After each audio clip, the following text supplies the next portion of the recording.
une anthologie des lectures des paroles de Dieu Tout-Puissant.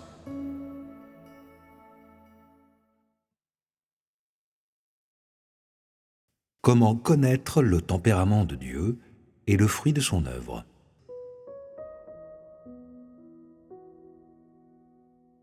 Comment Dieu détermine la fin de l'homme et la norme par laquelle il détermine la fin de l'homme. Avant d'adopter tes propres points de vue ou conclusions, tu devrais d'abord comprendre l'attitude de Dieu envers toi, ce que Dieu pense, et ensuite décider si oui ou non ta propre pensée est correcte.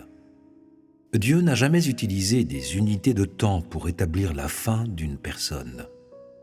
Et il n'a jamais considéré l'intensité des souffrances endurées par quelqu'un pour déterminer sa fin. Alors, quelle norme Dieu utilise-t-il pour déterminer la fin de l'homme ? Utiliser des unités de temps pour déterminer la fin d'une personne, voilà ce qui est le plus conforme aux conceptions des gens. Et il y a aussi les personnes que vous voyez souvent, celles qui ont beaucoup consacré, beaucoup dépensé, payé beaucoup et beaucoup souffert. Selon vous, ces personnes peuvent être sauvées par Dieu. Tout ce que ces personnes démontrent, tout ce qu'elles vivent, c'est précisément la conception de l'humanité sur la norme avec laquelle Dieu détermine la fin de l'homme. Peu importe ce que vous croyez, je ne vais pas énumérer ces exemples un par un. En bref, tant que ce n'est pas la norme de la propre pensée de Dieu, alors cela vient de l'imagination de l'homme, et c'est uniquement la conception de l'homme. Quelle est la conséquence d'insister aveuglément sur ta propre conception et imagination ? De toute évidence, la conséquence peut seulement être que Dieu te dédaigne. C'est ainsi parce que tu exhibes toujours tes qualifications devant Dieu. Tu rivalises avec Dieu, tu contestes Dieu, et tu n'essaies pas de comprendre vraiment la pensée de Dieu, ni n'essaies de comprendre la volonté de Dieu et l'attitude de Dieu envers l'humanité. En procédant ainsi, tu t'honores toi-même en premier lieu, tu n'honores pas Dieu, tu crois en toi-même, tu ne crois pas en Dieu. Dieu ne veut pas ce genre de personne. Et Dieu ne sauvera pas ce genre de personne. Si tu pouvais renoncer à ce genre de point de vue et ensuite rectifier ces points de vue incorrects du passé, si tu pouvais agir selon les exigences de Dieu, si tu commençais à pratiquer la voie de la crainte de Dieu et de l'éloignement du mal dès maintenant, si tu réussissais à honorer Dieu comme puissant en toutes choses, si tu n'utilisais pas tes propres fantaisies, tes points de vue ou tes croyances pour te définir et définir Dieu, et au contraire tu cherchais la volonté de Dieu à tous les égards, tu prenais conscience de l'attitude de Dieu envers l'humanité et la comprenais, et utilisais la norme de Dieu pour satisfaire Dieu, ce serait merveilleux. Cela signifierait que tu es sur le point d'emprunter le chemin de la crainte de Dieu et de l'éloignement du mal. Puisque Dieu ne considère pas la manière de penser des gens, telle ou telle manière, ni leurs idées et leurs points de vue, pour établir la norme selon laquelle il détermine la fin de l'homme, alors quel genre de norme utilise-t-il ? Dieu utilise des épreuves pour déterminer la fin de l'homme. Il existe deux indicateurs dans l'utilisation des épreuves pour déterminer la fin de l'homme. Le premier est le nombre d'épreuves que les personnes subissent. Et le second est le résultat que les gens obtiennent de ces épreuves. Ce sont les deux indicateurs qui déterminent la fin de l'homme. Maintenant, nous allons donner plus de détails sur ces deux indicateurs. Tout d'abord, lorsque tu fais face à une épreuve de Dieu, Dieu te rendra clairement conscient que sa main repose sur toi et que c'est lui qui a arrangé cette circonstance pour toi. Lorsque ta stature est immature, Dieu prépare des épreuves afin de te tester. Ces épreuves correspondront à ta stature, à ce que tu es en mesure de comprendre et ce que tu es en mesure d'endurer. Tester quelle partie de toi? Tester ton attitude envers Dieu. Cette attitude est-elle très importante? Bien sûr qu'elle est importante. Même plus, elle est particulièrement importante. Parce que cette attitude de l'homme est le résultat que Dieu veut. Elle est la chose la plus importante en ce qui concerne Dieu. Autrement, Dieu n'investirait pas ses efforts sur les gens en se livrant à ce genre d'œuvre. Dieu veut vérifier ton attitude envers lui à l'aide de ces épreuves. Il veut voir si oui ou non tu es sur la bonne voie. Et il veut voir si oui ou non tu crains Dieu et t'éloignes du mal. Par conséquent, peu importe que tu comprennes beaucoup ou un peu la vérité à ce moment précis, tu subiras quand même une épreuve qui viendra de Dieu, et après toute amélioration de ta compréhension de la vérité, Dieu continuera à préparer des épreuves équivalentes pour toi. Lorsque tu fais face à une épreuve à nouveau, Dieu veut voir si ton point de vue, tes idées et ton attitude envers Dieu se sont améliorés entre-temps. Certains disent « Pourquoi Dieu veut-il toujours voir les attitudes des gens ? Dieu n'a-t-il pas vu comment les personnes ont mis la vérité en pratique ? Pourquoi voudrait-il encore voir l'attitude des gens ?» Ceci est du radotage stupide. Puisque Dieu procède ainsi, alors telles doivent être sa volonté. Dieu est toujours aux côtés des gens pour les observer, prêtant attention à chacune de leurs paroles et de leurs actions, tous leurs actes et tous leurs mouvements, même toutes leurs pensées et leurs idées, tout ce qui arrive aux gens, leurs bonnes actions, leurs défauts, leurs transgressions et même leurs rébellions et leurs trahisons.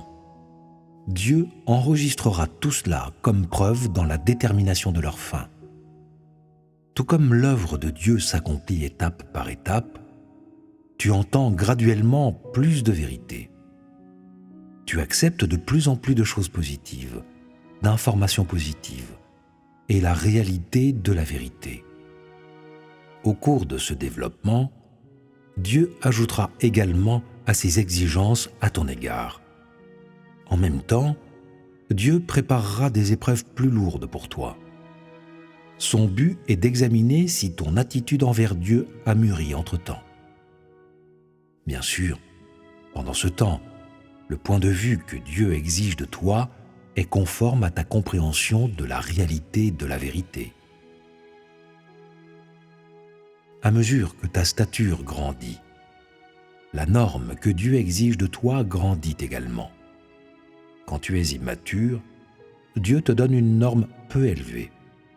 Quand ta stature grandira un peu, Dieu te donnera une norme un peu plus élevée. Mais que fera Dieu quand tu auras compris toute la vérité ?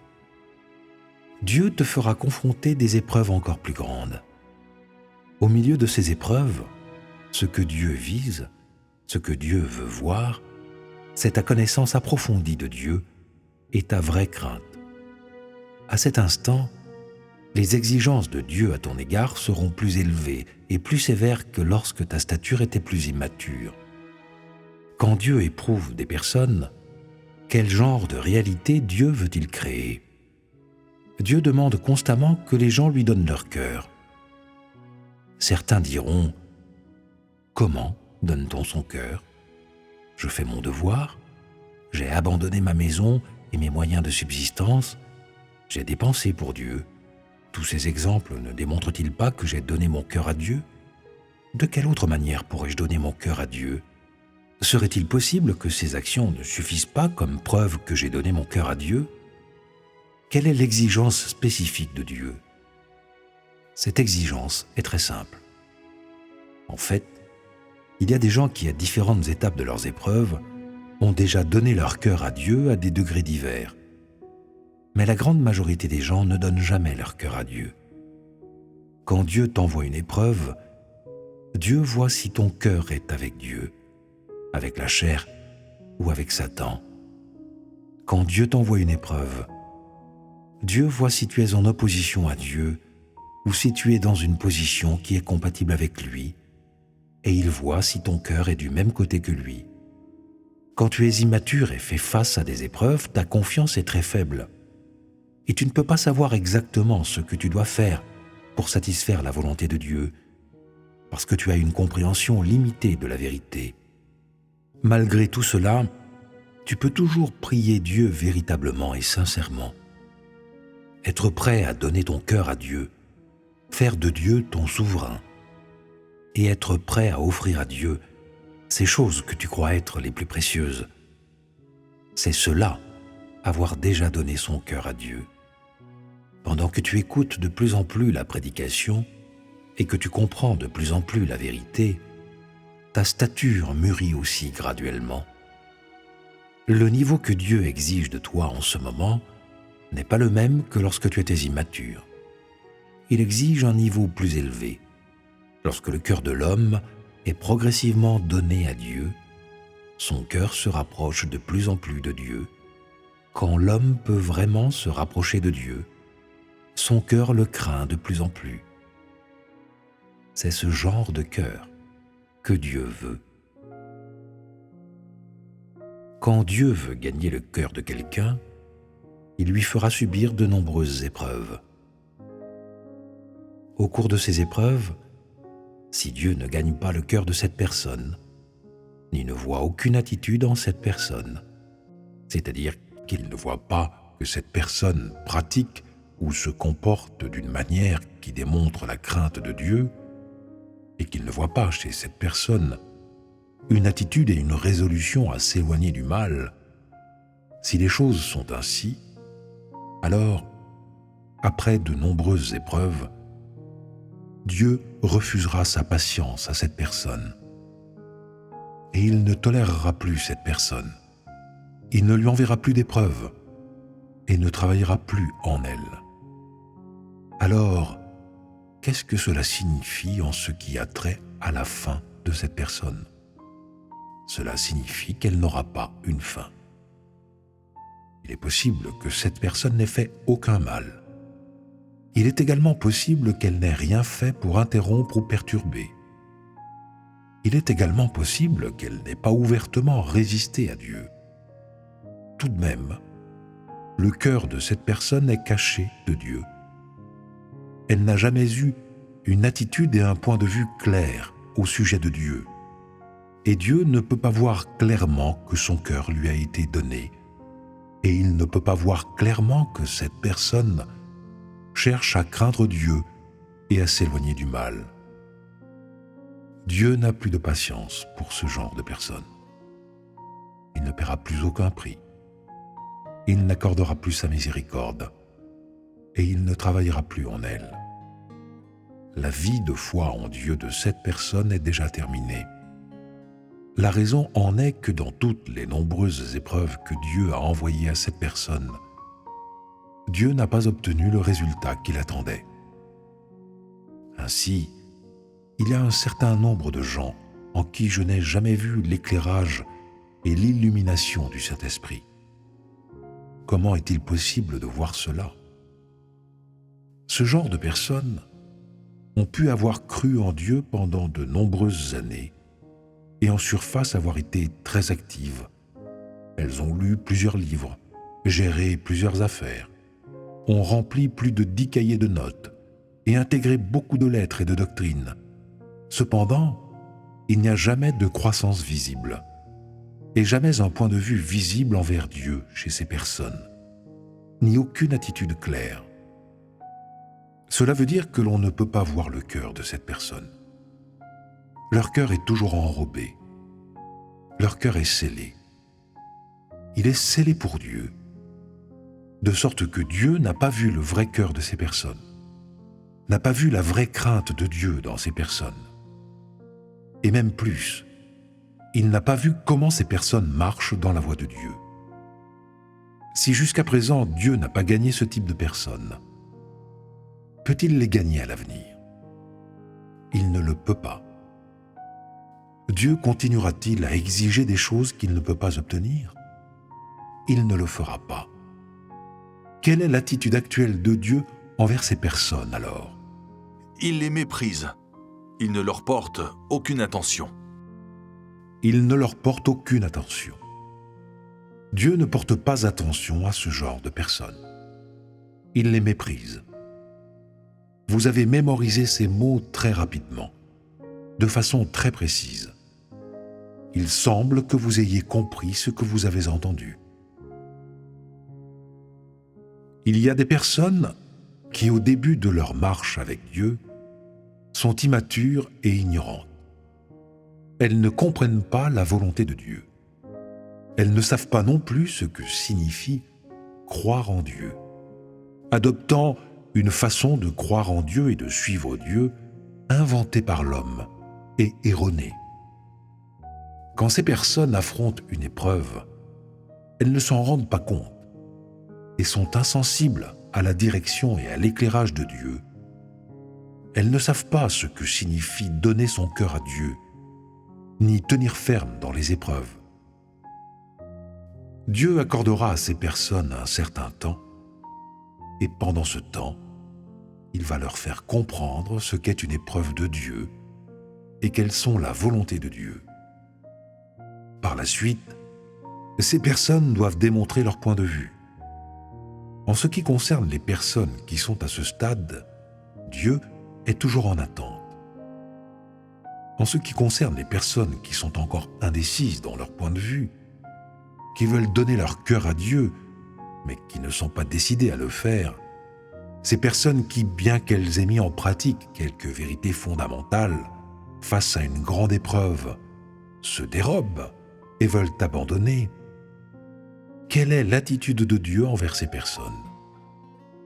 Dieu conserve toujours un peu d'espoir pour ces personnes. Le résultat dépend de leurs attitudes et de leurs performances. Comment Dieu réagit-il si les personnes ne s'efforcent pas de progresser? Il abandonne. Cela est dû au fait qu'avant que Dieu ne t'abandonne, tu t'es déjà abandonné toi-même. Alors tu ne peux pas blâmer Dieu pour agir ainsi, n'est-ce pas? Est-ce juste? C'est juste. Une question pratique cause toutes sortes de complications pour les gens.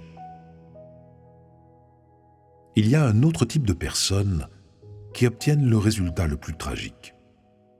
Ce sont celles que j'aime le moins mentionner. Ce n'est pas tragique parce que ces personnes reçoivent la punition de Dieu ou parce que les exigences de Dieu à leur égard sont sévères et qu'elles obtiennent une fin tragique. Au contraire, c'est tragique parce que ces personnes causent leur propre mal. Comme il est souvent dit, elles creusent leur propre tombe. De quel genre de personnes s'agit-il?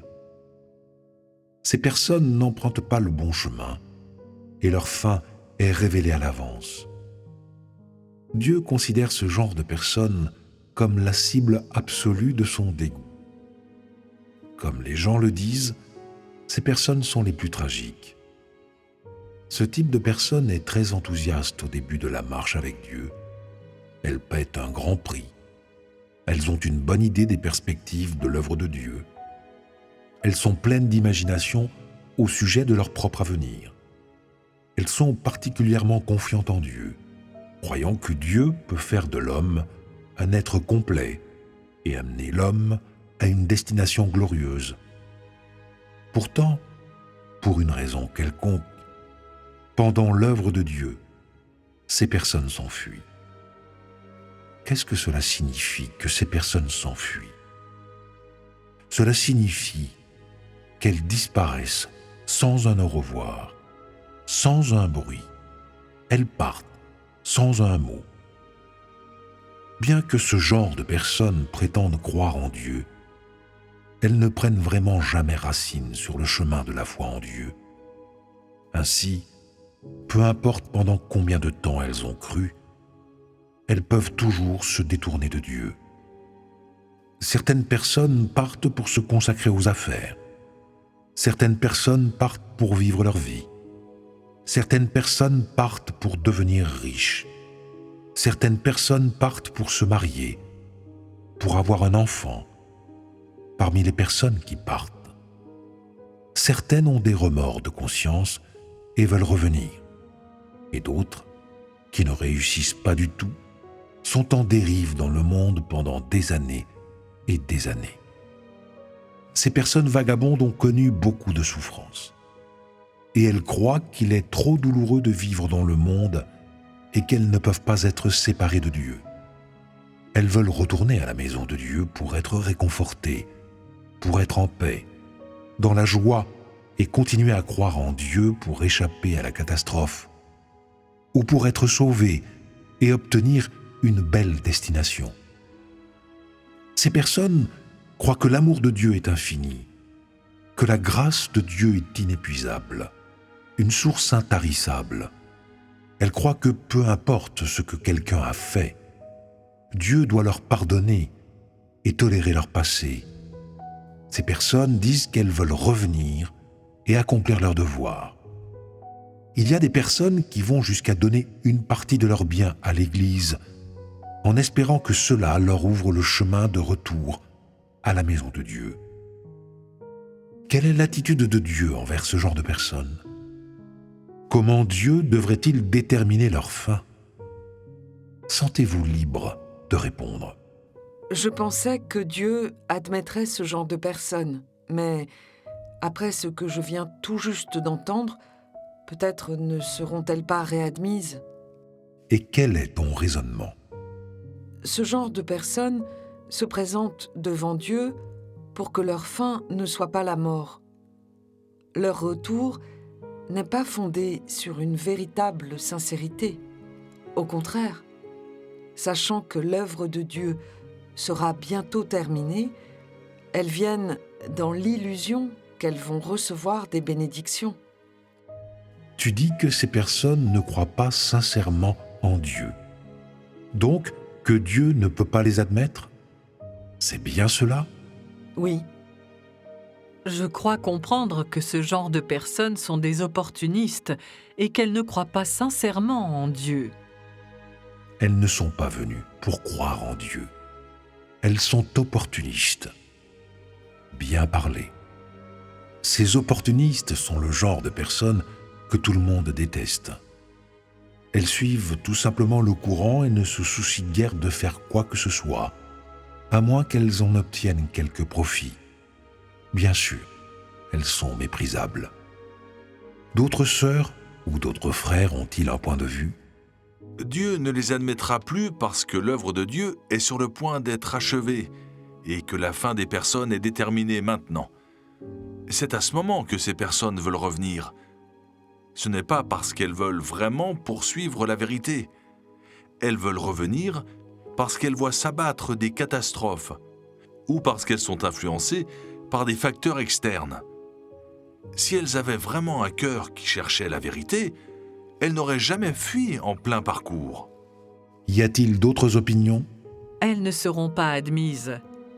Dieu leur a vraiment donné plusieurs chances, mais leur attitude envers Dieu était toujours de ne lui prêter aucune attention.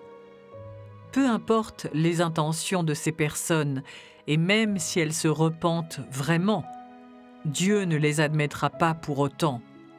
Cela dépend du fait que Dieu leur a déjà donné plusieurs chances, mais elles ont déjà démontré leur attitude. Elles voulaient quitter Dieu. Par conséquent, quand elles reviennent maintenant, Dieu ne les admettra pas. j'accepte aussi que Dieu n'admettra pas ce genre de personnes. Parce que si une personne a vu le vrai chemin, a connu l'œuvre de Dieu pendant une si longue période de temps et peut encore retourner dans le monde, retourner dans l'étreinte de Satan, alors cela est une sérieuse trahison de Dieu. L'essence de Dieu est la miséricorde et l'amour, mais malgré cela, tout dépend du genre de personne à qui Dieu offre sa miséricorde et son amour. Si ces personnes viennent à Dieu en quête de réconfort, à la recherche de quelque chose en quoi espérer, alors ce genre de personnes ne sont tout simplement pas du genre qui croit sincèrement en Dieu. Et la miséricorde de Dieu a des limites. L'essence de Dieu est la miséricorde. Alors pourquoi ne donne-t-il pas à ce genre de personnes un peu plus de miséricorde? Avec un peu de miséricorde, n'ont-elles pas alors une chance? Auparavant, il était souvent dit « Dieu veut que toute personne soit sauvée et qu'aucune personne ne périsse. Si l'une d'entre 100 brebis est perdue, Dieu laissera les 99 autres pour la chercher. » De nos jours, en ce qui concerne ce genre de personnes, si c'est à cause de leur véritable croyance en Dieu, Dieu devrait-il les admettre et leur donner une seconde chance? En fait, ce n'est pas une question difficile. C'est très simple. Si vous comprenez vraiment Dieu et avez une vraie compréhension de Dieu, alors peu d'explications suffit. Peu de spéculation également. Non. Vos réponses vont dans la bonne direction. Mais il y a encore une certaine distance entre vos réponses et l'attitude de Dieu. Juste à l'instant, certains d'entre vous étaient assurés que Dieu ne pouvait pas admettre ce genre de personnes.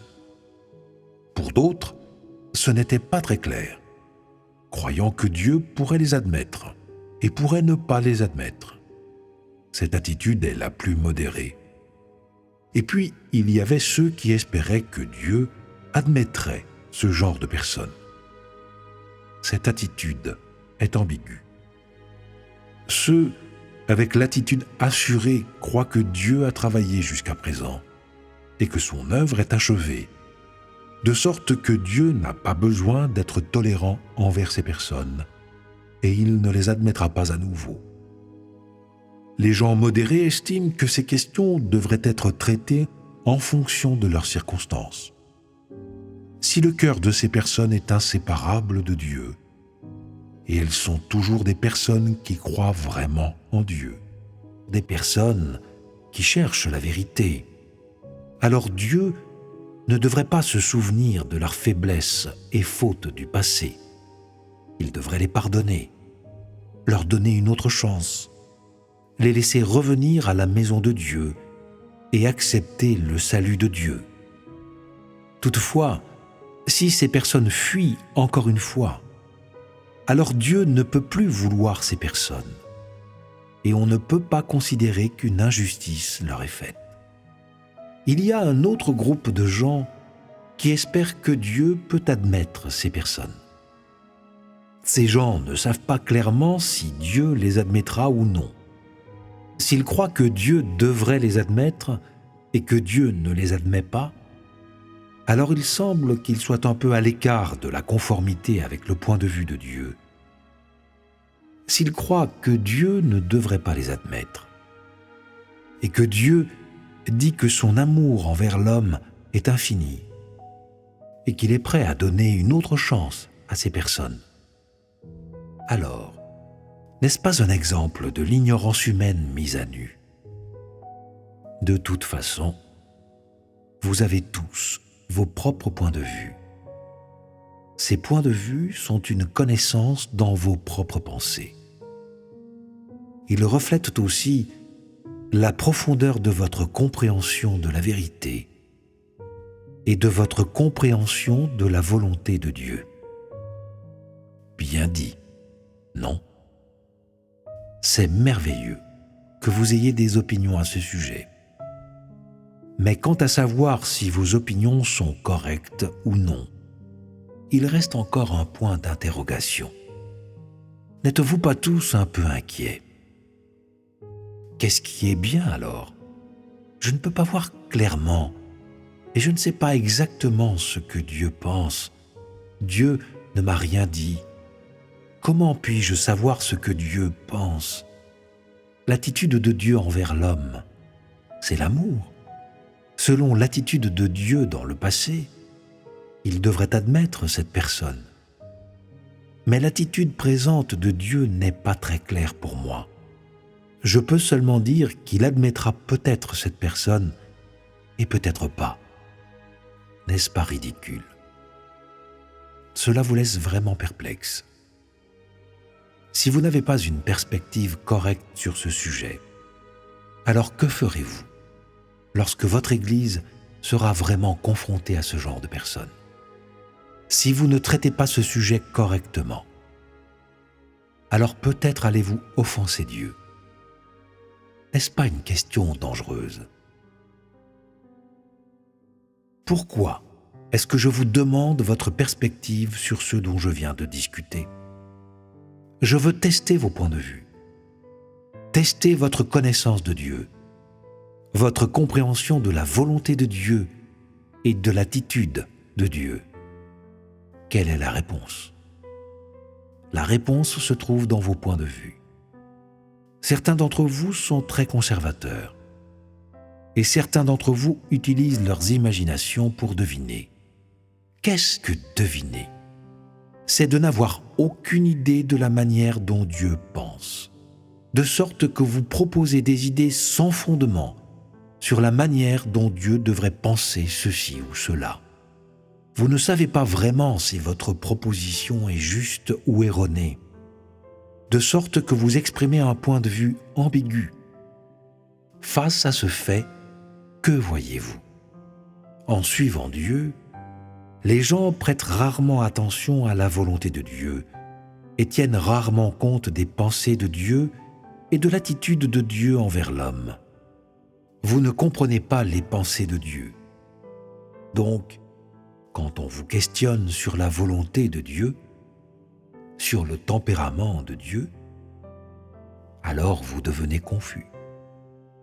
Vous êtes profondément incertain et vous devinez ou jouez. Quelle est cette attitude? Elle prouve ce fait.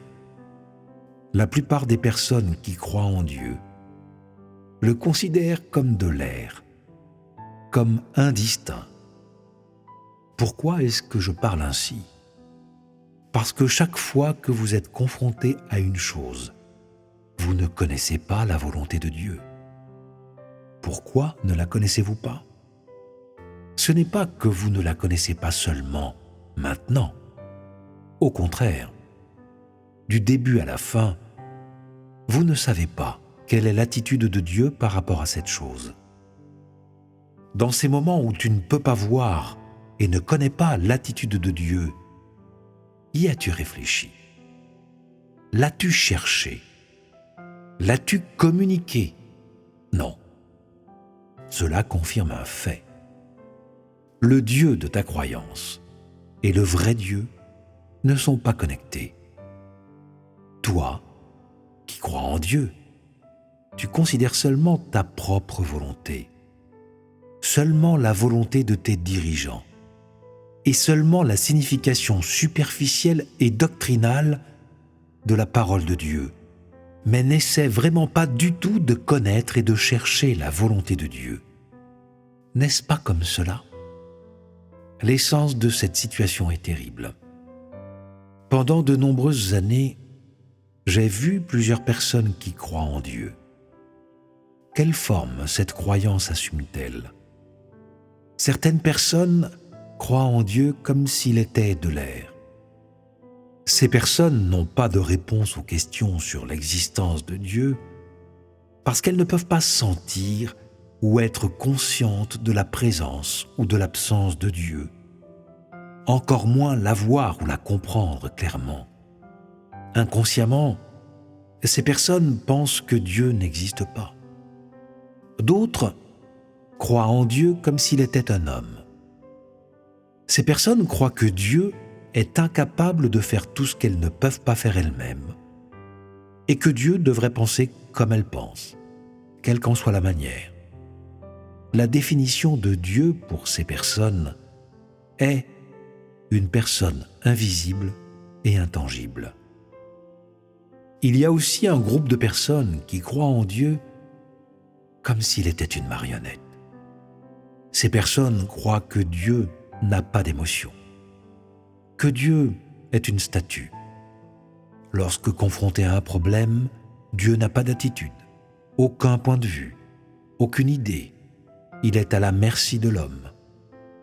Les personnes croient seulement comme elles veulent croire. Si elles imaginent que Dieu est grand, il est grand.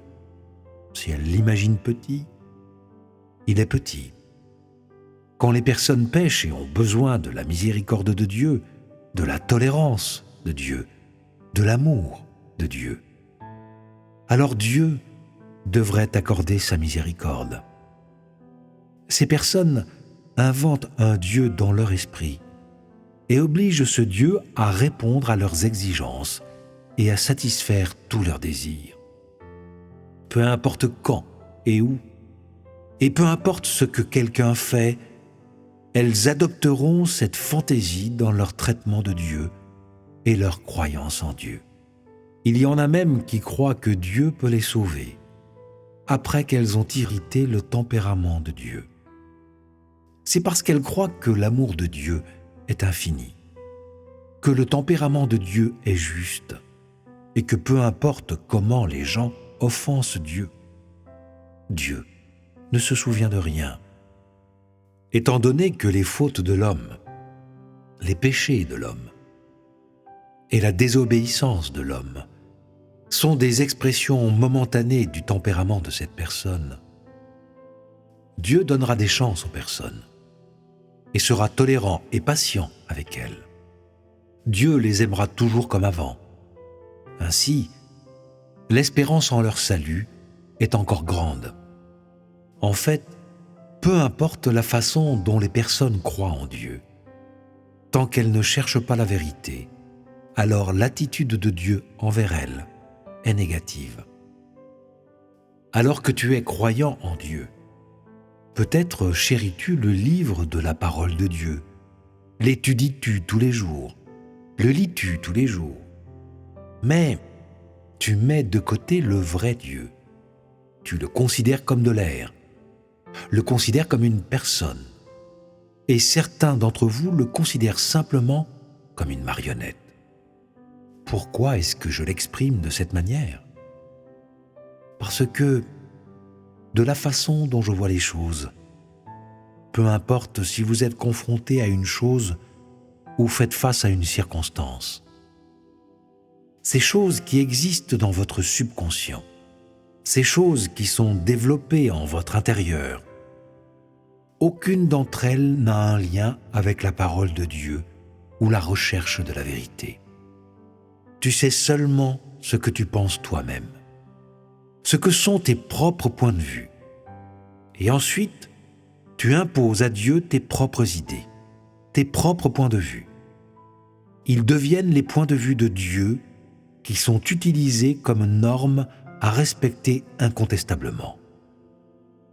Au fil du temps, cette manière de procéder t'éloigne de plus en plus de Dieu.